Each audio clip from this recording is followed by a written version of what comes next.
السلام علیکم ورحمۃ اللہ وبرکاتہ۔ دوستو، انسان کی ضرورت ہے اور یہ انسان کی بنیادی ضرورت ہے، اس لیے لباس کے متعلق شریعت نے ہمیں اصول دیے، ہمیں ضابطے دیے، ہمیں راہیں دی۔ تو لباس کا لفظی معنی ڈھانپنے والی چیز، چھپانے والی چیز۔ لباس کے متعلق قرآن پاک کی اس آیت میں اللہ نے دو اصولی چیزیں بیان فرمائی۔ پہلی چیز فرمایا یواری سوآتکم، یہ لباس تمہارے ستر اور شرم کے حصے کو چھپانے والا ہے۔ لباس کے ذریعے آدمی چھپ جاتا ہے۔ اور دیکھیں ایک عجیب تعبیر ہے اور بھی ہے، پروردگار نے قرآن مقدس میں مرد عورت کو ایک دوسرے کا لباس فرمایا، ہن لباس لکم وانتم لباس لہم، اور میں تمہاری عورتیں تمہارا لباس ہے اور تم ان کا لباس ہے۔ یہ لباس کہہ کر اس میں بڑی بات ہے کہ لباس بدن کے ساتھ ہمیشہ لگا رہتا ہے، تو گویا مرد عورت کا بھی، میاں بیوی کا بھی ایک دوسرے سے قریب رہنا ہی گویا ان کے اصل گویا شرعی احکامات کو پورا کرنے کا ذریعہ ہو سکتا ہے۔ اور پھر جب آدمی لباس پہن لیتا ہے، آدمی کے بدن پر کوئی عیب ہے، کوئی داغ ہے، تو وہ لباس کی وجہ سے چھپ جاتا ہے۔ تو اللہ نے اشارہ فرمایا بیوی مرد کا، مرد بیوی کا لباس ہے، گویا وہ دونوں ایک دوسرے کے عیوب کو چھپانے والے، ایک دوسرے کی کمی کو، ایک دوسرے کی غلطی کو، ایک دوسرے کے عیب کو وہ چھپانے والے ہوں نہ کہ آشکارا کرنے والے۔ اور پھر لباس میں ایک اور بھی تعبیر ہے کہ لباس کے ذریعے سے آدمی کا بدن میل سے بچ جاتا ہے، لباس کے ذریعے سے آدمی کے بدن پر گویا ایک طرح کا تحفظ نصیب ہو جاتا ہے لباس کے ذریعے سے۔ تو اللہ تعالیٰ نے فرمایا بیوی تمہارا لباس ہے، تم بیوی کا لباس ہو، گویا تم بیوی کے ذریعے سے گناہوں سے بچ گئے اور بیوی تمہارے ذریعے سے گناہوں سے بچ گئے۔ تو لباس یہ ایک قدرت کا عطیہ ہے، ایک بہت بڑی نعمت ہے جس کا پہلا بنیادی وصف یواری سوآتکم، جو مرد کے صدر کے حصے کو چھپاتا ہے۔ مرد کے لیے شریعت نے گھٹنوں سے لے کر ناف تک یہ حصہ جو یہ شرط قرار دیا ہے، اس کو صدر قرار دیا ہے، اس کا چھپانا ہر حال میں فرض ہے۔ اور حتیٰ کہ رحمت عالم صلی اللہ علیہ وسلم نے ارشاد فرمایا لعن اللہ الناظر والمنظور الیہ، فرمایا جس آدمی نے بلا وجہ شرعی بلا مجبوری اپنے صدر کے حصے کو کھولا، گھٹنے سے لے کر ناف تک، فرمایا دیکھنے والے پر بھی اللہ کی لعنت ہے، اور جو اپنے صدر کا یہ حصہ اس میں سے کچھ حصہ دوسروں کے سامنے ظاہر کرتا ہے، فرمایا دکھانے والے پر بھی اللہ کی لعنت ہے اور دیکھنے والے پر بھی اللہ کی لعنت ہے۔ بہت سے لوگ عام طور پر دیہاتوں میں دھوتی باندھتے ہیں، وہ بھی ناف سے نیچے، اور اسی طرح اپنی ران سے کپڑا ہٹا ہوا ہے، گھٹنوں سے کپڑا ہٹا ہوا ہے، اور اس کو ذرا بھی شرم محسوس نہیں کرتے اور اس بات میں ہار نہیں سمجھتے۔ اللہ کے رحمت علیہ وسلم نے فرمایا اس طرح گویا دوسروں کو اپنا صدر دکھانے والا، فرمایا اس پر بھی اللہ کی لعنت ہے اور دیکھنے والے پر بھی اللہ کی لعنت ہے۔ بامر مجبوری صدر کھولا بھی جا سکتا ہے، ایک آدمی کو حادثہ ہو گیا، ایکسیڈنٹ ہو گیا، اب ظاہر ہے ڈاکٹر نے اس کی وہ پٹی مرہم پٹی کرنی ہے، لیکن اس وقت بھی بقدر ضرورت اور بوقت ضرورت دیکھا جائے۔ یہ نہیں ہے کہ صدر بالکل علیحدہ کر دیا جائے اور آدمی کو بے لباس کر دیا جائے۔ اس اعتبار سے شریعت نے بہت بڑا بنیادی اصول بتایا ہے کہ تمہارا لباس تمہارے صدر کے حصے کو چھپانے والا، جو لباس آدمی کے شرم کے حصے کو چھپانے والا نہیں ہے، فرمایا وہ لباس لباس نہیں ہے۔ آج ہم یورپ کی نقالی میں مغرب کے ساتھ برابری کرنے میں ہم بہت آگے جا چکے ہیں، اور بے لباس ہونے میں فخر محسوس ہوتا ہے۔ 14 صدیاں پہلے رحمت عالم صلی اللہ علیہ وسلم نے ارشاد فرمایا تھا رب قاسیات عاریات ممیلات مائلات لا ينظرون اللہ یوم القیامہ، او کما قال، آپ نے ارشاد فرمایا قرب قیامت میں بہت سی عورتیں ایسی ہوں گی کہ لباس پہننے کے باوجود نہیں۔ ظاہر 14 صدیوں پہلے اس کو سمجھنا بڑا مشکل تھا، لیکن آج اپنی آنکھوں سے یہ مشاہدہ بھی ہو رہا ہے. ایسے محسوس ہوتا ہے رحمت عالم صلی اللہ علیہ وسلم نے دیکھ کر اس زمانے کی وہ ترجمان کر. لباس اتنا باریک کہ جس سے بدن جھلکے، جس سے بدن کی رنگت نظر آئے، ایسا لباس باریک مرد کے لیے بھی حرام اور ناجائز ہے، عورت کے لیے بھی ناجائز اور حرام. یہ لباس اتنا ٹائٹ اور وقت یعنی فٹنگ کا لباس ہے کہ جس سے بدن کا اتار چڑھاؤ، بدن کا نشیب و فراز، بدن کا رنگ نمایاں ظاہر ہو، ایسا لباس بھی مرد کے لیے بھی حرام ہے اور عورت کے لیے بھی حرام ہے. ایسے لباس میں نہ مرد کی نماز جائز ہے نہ عورت کی نماز. اور پھر اللہ کے نبی نے فرمایا ایسی عورتیں جو لباس کے باوجود ننگی ہوگی، ممیلات، فرمایا دوسروں کو بھی اپنی طرف میلان دلانے والی، اور مائلات، خود بھی دوسروں کی طرف میلان رکھنے والی ہوگی. فرمایا لا ينظر اللہ یوم القیامہ، ایسی بدکار عورتوں کی طرف اللہ قیامت کے دن نظر رحمت سے بھی نہیں. آج دیندار سے دیندار گھرانے، تہجد گزار گھرانے لباس کے معاملے میں بہت ہی غافل اور مجرمانہ کام کرتے ہیں. سچی بات یہ ہے کہ بازاروں میں جانے پر ایسا لباس دیکھنے کو ملتا ہے آدمی شرم سے ڈوب مرے. یہ بھی تو مسلمان کی بیٹی ہے، یہ بھی تو مسلمان کی بہو ہے، یہ بھی تو مسلمان کی بہن ہے، یہ بھی مسلمان کی بیوی ہے. آخر کیا ہوا لباس کے اتارنے میں یا یورپ کی نقالی میں؟ کیا اسی چیز میں ترقی ہے؟ کیا اسی چیز میں ہم آگے بڑھیں گے؟ لباس کے لیے شریعت نے بڑا واضح اصول دیا ہے یواری سوادکم، کہ وہ لباس تمہارا ستر کے سے کچھ ہونے والا جو لباس ستر کو نہ چھپا. کتنے مسلمان ایسے کھیل کھیلتے ہیں اور ایسا کھیل شوق سے دیکھتے ہیں جس میں ستر کھلا ہوا ہے، رادیں کھلی ہوئی ہیں، گھٹنے کھلے ہوئے ہیں، اور اس بات میں کبھی ہم نے سمجھا بھی نہیں کہ یہ بھی کوئی گناہ ہے. حالانکہ جب تک وہ اس کام میں ہے اللہ کے نبی نے فرمایا دیکھنے والے پر بھی لعنت برس رہی ہے، دکھانے والے پر بھی لعنت برس رہی ہے. اور دوسری چیز شریعت نے فرمایا بریشہ، یہ لباس تمہارے لیے باعث زینت بھی ہے. لباس کے ذریعے آدمی سے وہ زینت اختیار کرتا ہے، جائز ہے. لباس میں 3 درجے ہیں، مکان میں بھی لباس میں بھی 3 درجے. ایک درجہ ہے آسائش کا، ایک درجہ ہے آرائش اور زیبائش کا، اور ایک درجہ ہے نمائش کا. 2 درجے جائز ہے اور تیسرا درجہ ناجائز ہے. آسائش بھی جائز ہے، کیا مطلب؟ مکان میں بھی سردی گرمی کے حساب سے مکان پختہ سے پختہ بنا لیا جائے، شریعت اس بات کو منع نہیں کرتی. شریعت یہ نہیں کہتی کہ 1400 سال پہلے جس طرح تنبو کے بنے جھونپڑیاں ہوتی تھی یا کپڑے کے بنے خیمے ہوا کرتے تھے، آج مسلمان بھی انہیں خیموں میں رہے. شریعت کا یہ قطعا مطالبہ نہیں. شریعت اجازت دیتی ہے کہ آپ تعمیر کرو، اچھے سے اچھا مکان بناؤ، مضبوط سے مضبوط بناؤ، لیکن یہ 2 چیزیں، ایک تو آسائش، اپنا آرام مقصود ہے، اپنی سہولت مقصود ہے، جائز ہے. زیبائش اور آرائش یعنی میرا مکان اچھا ہو، خوبصورت ہو، یہ بھی جائز ہے. لیکن تیسرا درجہ نمائش کا ہے کہ دوسروں کی نظر میں میں ایسا نہ ہوں، دوسروں کے ساتھ مقابلے بازی ہو، دوسروں کی دیکھا دیکھی. اور میں یہ نمائش کا درجہ نہ لباس میں جائز ہے اور نہ مکان میں. لباس میں بھی یہی، گرمی آ گئی تو گویا ذرا نرم کپڑا پہن لیا جائے، باریک ذرا پہن لیا جائے، جائز ہے، شریعت اجازت دیتی ہے.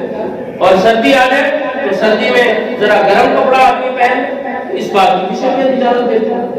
تو لباس کے اندر یہ 2 بنیادی خوبیاں ہیں جو شریعت نے بیان فرمائی ہیں. اور یہ بنیادی خوبیاں جب تک ہیں تو آدمی لباس والا ہے، اور جب یہ خوبی ختم ہو جائے تو کوئی آدمی بے لباس ہے. لیکن آج ہمارے مسلمان معاشرے میں خصوصاً شادی بیاہ کے موقع پر تقریبات میں اب عورتیں گھر سے باہر نکلتی ہیں تو منصبت کر، اور گھر میں انہوں بھی مشکل سے دھویا جاتا ہے.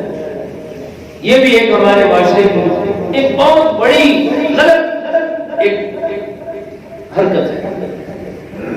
قرآن نے عورت کے لیے زیب و زینت کے اظہار کی اجازت دی ہے، لیکن اس کے کچھ اصول بتائے، اس کے کچھ ضابطے بتائے. اللہ قرآن میں فرماتا ہے وَلَا يُبْدِينَ زِينَتَهُنَّ إِلَّا لِبُعُولَتِهِنَّ أَوْ آبَائِهِنَّ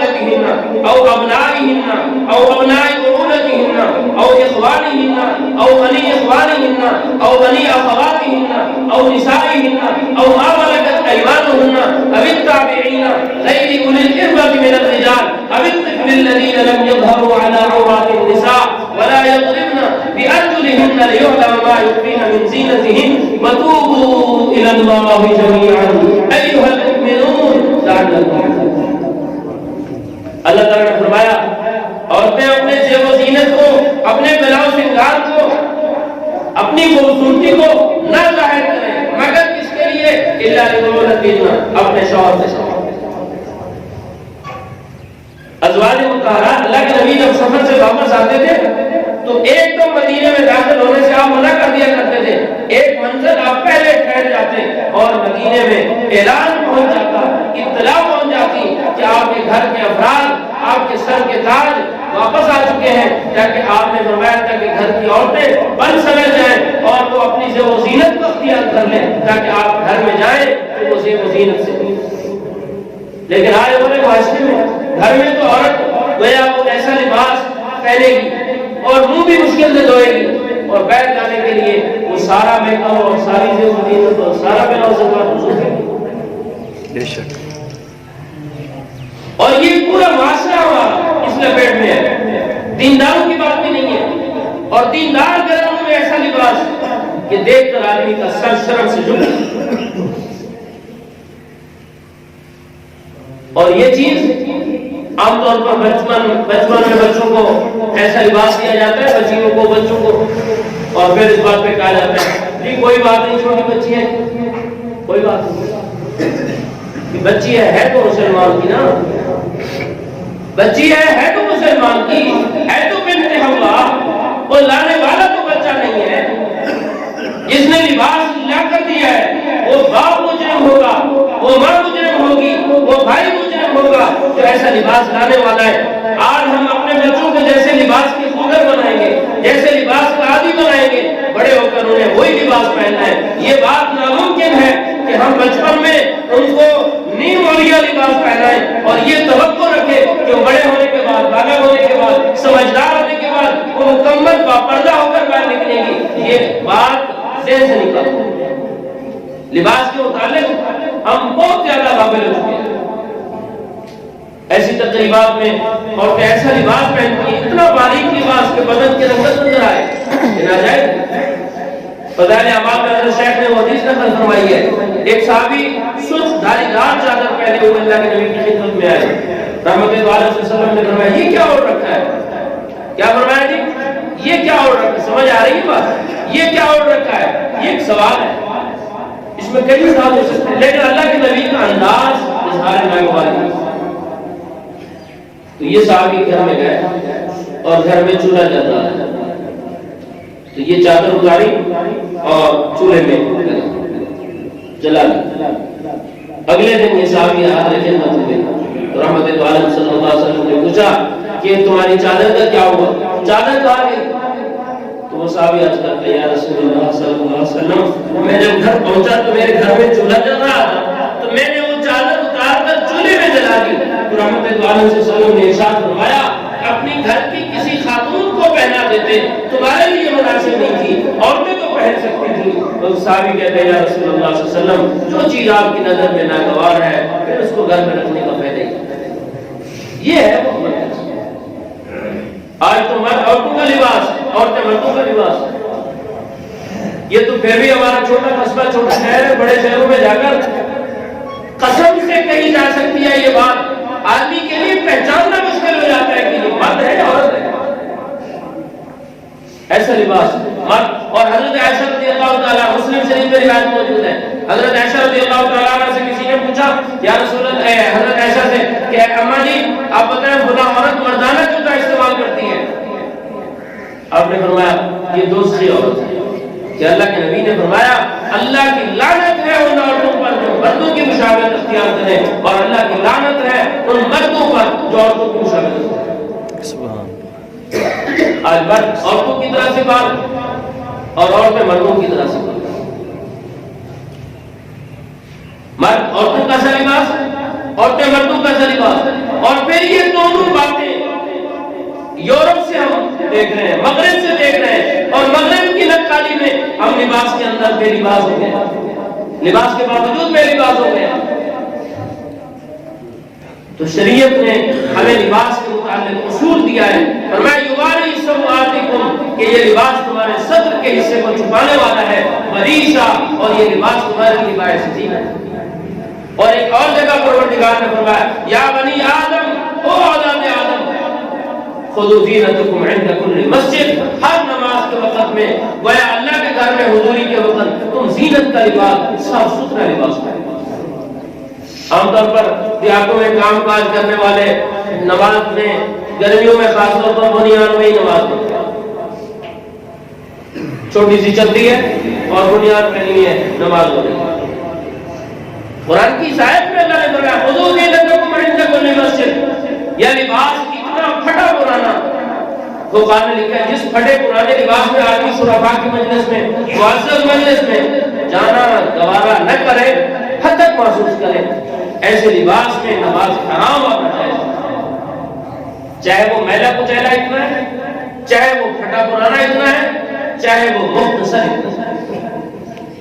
لیکن آج اتنا اس بارے میں ہم بحث ہو چکے ہیں، اور باقی اللہ تعالیٰ خوبصورتی کی یاد دیتے ہیں، ان اللہ جمیل یحب الجمال، فرمایا اللہ خوبصورت ہے اور خوبصورتی کو اللہ پسند کرتا ہے۔ لیکن خوبصورتی کا پھر معیار کیا ہے؟ خوبصورتی کہتے کس کو ہے؟ اب کیا کریں، آگے کعبہ جو چڑھتا ہے، جس چیز کو آج ہم نے خوبصورتی سمجھ رکھا ہے شریعت اس کو بدصورتی کہتی ہے، جس کو ہم نے آج بدصورتی سمجھ رکھا ہے اور شریعت اسی کو حسن کہتی ہے۔ مرد داڑھی کٹانے میں خوبصورتی محسوس کرتا ہے، عورتیں سر کے بال بڑھانے میں، حالانکہ اللہ کے فرشتے ہیں جو یہ اللہ کی تسبیح کرتے ہیں، الحمدللہ الذی، سب تعریفیں اس اللہ کے لیے ہیں جس نے زین الرجال باللحا، اللہ نے مردوں کو داڑھی کے ساتھ خوبصورت بنایا۔ یہ فرشتے اللہ کی تسبیح کرتے ہیں، الحمدللہ الذی زین الرجال باللحا، پاک ہے وہ ذات، تعریفوں کے لائق ہے وہ ذات جس نے مردوں کو داڑھی کے ساتھ اور وزین النساء بالضوائب، اور عورتوں کو سر کی مینڈیوں اور سر کے بالوں سے خوبصورت بنایا۔ آج عورتیں بال کٹوا رہی ہیں اور مرد بال کٹوا رہے ہیں۔ اس لیے ہم شرعی اصولوں کا پاس رکھیں۔ وقت ختم ہو گیا ہے، جن کی رہی تو اس بات کو انشاءاللہ پھر مکمل کریں گے۔ تو دین اسلام نے ہمیں یہ بات بھی بتا دی ہے، من تشبہ بقوم فہو منہم، جو کسی قوم کی نقالی کرے گا، جو کسی قوم کی مشابہت اختیار کرے گا، ان جیسا بننے کی کوشش کرے گا، فرمایا قیامت کے دن اس کا اسی قوم کے ساتھ ہوگا۔ اللہ ہم سب کو دین اسلام کی سمجھ اور اس پر عمل کی توفیق۔